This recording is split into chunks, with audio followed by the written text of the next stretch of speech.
Welcome to Let the Quran Speak. I'm Aisha, your host. In today's episode, we'll sit down with Dr. Shabir Ally to get his thoughts on the book Structure and Quranic Interpretation, a study of symmetry and coherence in Islam's holy text by Raymond Farrin. This book aims to provide a study of the Quran through literary analysis, highlighting how all of the chapters and verses in the Quran are linked to larger contextual messages in the Quran. Let's hear how this book fares in Dr. Shabir's eyes. Welcome to the show, Dr. Shabir. Pleasure to be on. So we're on our book review segment, and I know you reviewed a book today focusing on the Quran, structure and Quranic interpretation. Tell us a little bit about that. Yeah, I have a copy of that book. It's by Raymond Farrin, who teaches, he's an associate professor of Arabic at the American University of Kuwait. Cool. Raymond Farrin. His book is entitled Structure and Quranic Interpretation, a study of symmetry and coherence in Islam's holy text. To me, this is a groundbreaking work. It's a very important book, and I wish that it would be translated into Arabic so that Arabic scholars would also have an opportunity to look at the Quran from this particular angle. It is a very new angle on the Quran, actually one that has been developing for some time through the work of many scholars to whom Raymond Farrin has referred to in his book. But he has now brought that work to a culmination that allows us to see the beauty and harmony of the structure of the Quran as a whole. So you mentioned he takes a new angle. What is that new angle, and how does he position this book to make it groundbreaking? And I know you're a critical thinker, so it's the fact that you said it's groundbreaking is intriguing. So go ahead. So among Muslim scholars over time, some have wondered about the arrangement of things within the Quran. Why does one chapter get placed before or after another one, for example? And very little has been said about this in classical Islamic history. In about the 15th century, we have a scholar by the name of Al-Biqai in Egypt who did a lot more on this, and so too did Imam Jalaluddin as-Suyuti. But still, those were rudimentary explorations into this whole idea of how things are structured within the Quran. In the massive commentary of Imam al-Razi, he sometimes, and very often actually, looks at the links between verses of the Quran. So you have, in very classical times, in the tafsir of at-Tabari, there is hardly any discussion about, okay, so we're dealing with a verse now. How does this relate to the verses that came before it or that will come after it? There's little discussion about that. Usually the verses are dealt with one at a time, and one just moves on. And individually, right? Individually, to the extent that some have referred to this as a kind of atomistic tafsir or commentary on the Quran.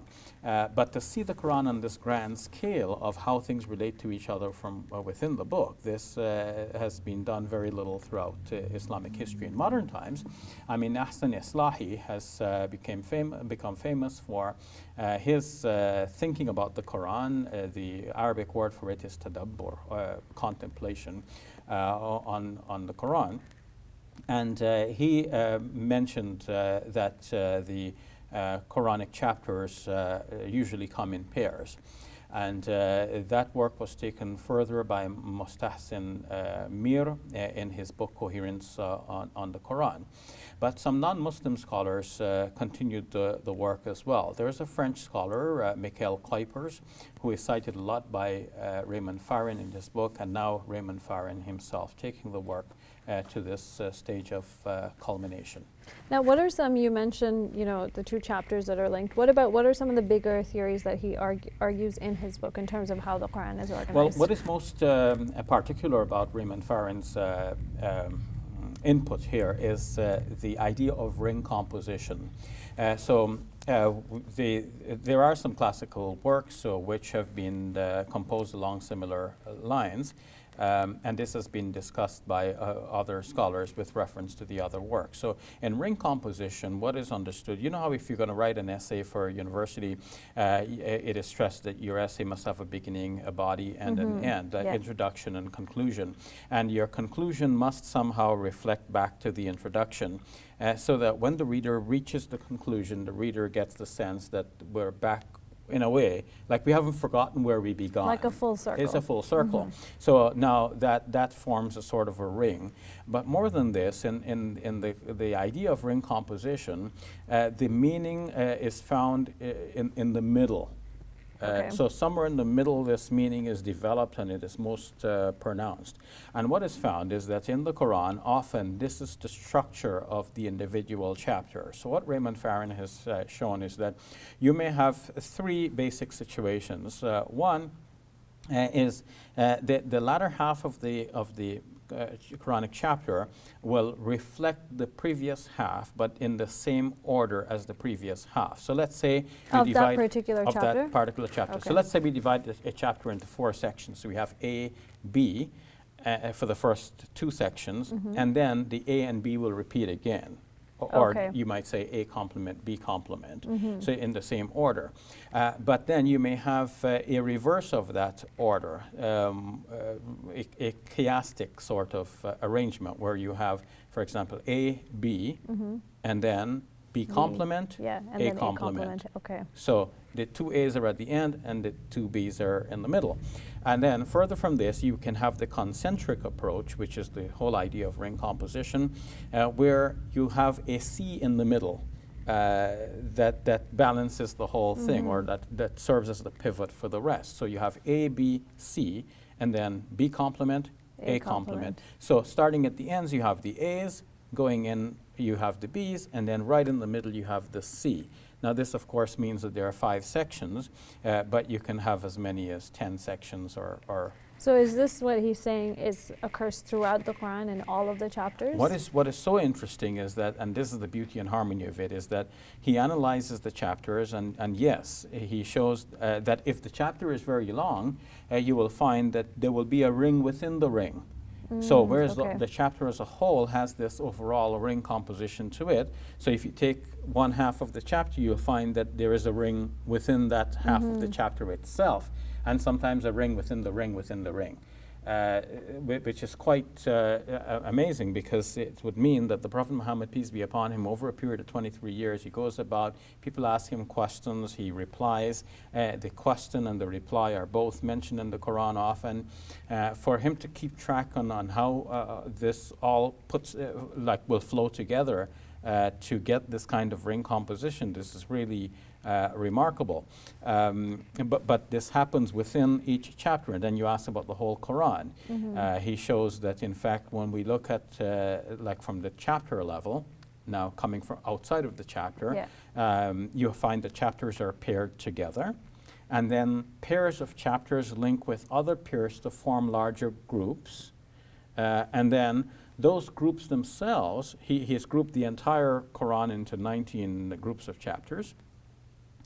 With an introductory chapter and then 2 prayers at the end, the introductory chapter itself being a prayer, and then 2 prayer chapters at the end, the 113th, 114th chapter.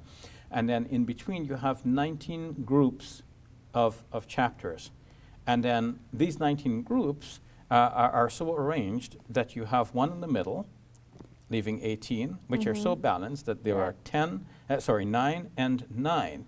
And the second group of 9 actually are just like we described with the A and the A complement. So starting at the ends, you can see that the first and the 19th group mirror each other, the second and the 18th group mirror each other, the third and the 17th group, and so on, all the way until you narrow down into the central group, which is the 10th group. Is it, so definitely very interesting and has piqued my interest as well. So when you're reading the book, is it easy to understand? Because I mean, if you think about it, it is a bit complicated, when you're trying to explain it. So does it come out clear in the book? Oh, definitely, yes, very clear. One would need to get a copy of the Quran to work with side by side with the book, because the book will refer to a chapter number.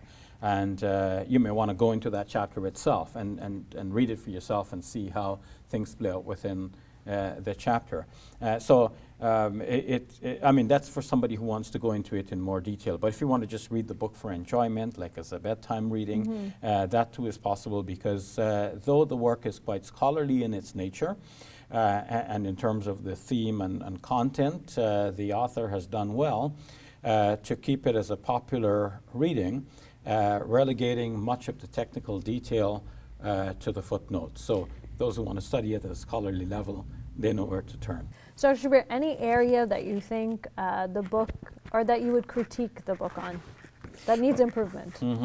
Well, one of the things that I found very interesting is that he in order to make his structure work to his complete satisfaction, he felt it necessary to say that the first chapter of the Quran should have only 6 verses, not by omitting any words, but what he's done here is that he wouldn't consider the Basmala, the opening invocation, Bismillahir Rahmanir Rahim, in the name of God, the Beneficent, the Merciful One. He would not consider that to be a verse of the Quran, which by itself is not a problem, because there are Muslim scholars in the past who have actually debated this issue. Some say it's a verse of that particular surah. Some say it is a verse of the Quran but not linked to any particular chapter, and some say that it is a verse in this particular chapter, and elsewhere it is just written at the head of the chapters but not counted as a verse. So you have this kind of variety of interpretations. But as far as I know, everyone agrees that Surah Al-Fatiha, the first chapter of the Quran, whether you include the Basmala in the counting or not, you still have 7 verses. Because if you include the Basmala, then you have Surat al-Ladina Anamta Alayhim and the rest all count as 1 verse. But if you exclude the Basmala, then you break in between. You say Surat al-Ladina Anamta Alayhim, and then another verse starts with Ghayr al-Maghdubi Alayhim, and then ends with Walad Da'aleen. So you still have 7. But he wants to make them 6. And one of the reasons he wants to make them 6 is that he wants the first chapter to balance with the last chapter of the Quran. And the last chapter is 6 verses. So to match them Yeah, up. so he wants to have this kind of so mathematical precision when we're dealing with this structure. But I would say that you don't need this kind of mathematical precision. You just need to see that the overall structure actually works, even in an approximate way, because after all, it does require some interpretation. This does not just jump out at you, otherwise it wouldn't take 1,400 years of scholarship to arrive at the level to which he has arisen now. He has done a great job, but sometimes the work that one is doing can get to one's head. It's like, the batter, hitting well, and then he stops to admire the shot. He should stop to admire the shot. Yeah. He should run, right? Because that was the whole purpose of it. So in this case, like if one starts admiring one's own baby here, and then become preoccupied with it, one forgets you lose track. So his purpose was to show that the Quran as it is has a structure, not to meddle with the Quran as it is, and to make it conform to some idea of what the structure should be. And of course, in a previous show, we have shown that the number of verses of Surah Al-Fatiha being 7 does actually conform to mathematical patterns. And there is a reason why it is 7 and not some other number. So we shouldn't try to change it to some other number. Perfect. Thank you very much, Dr. Shabir. You're welcome.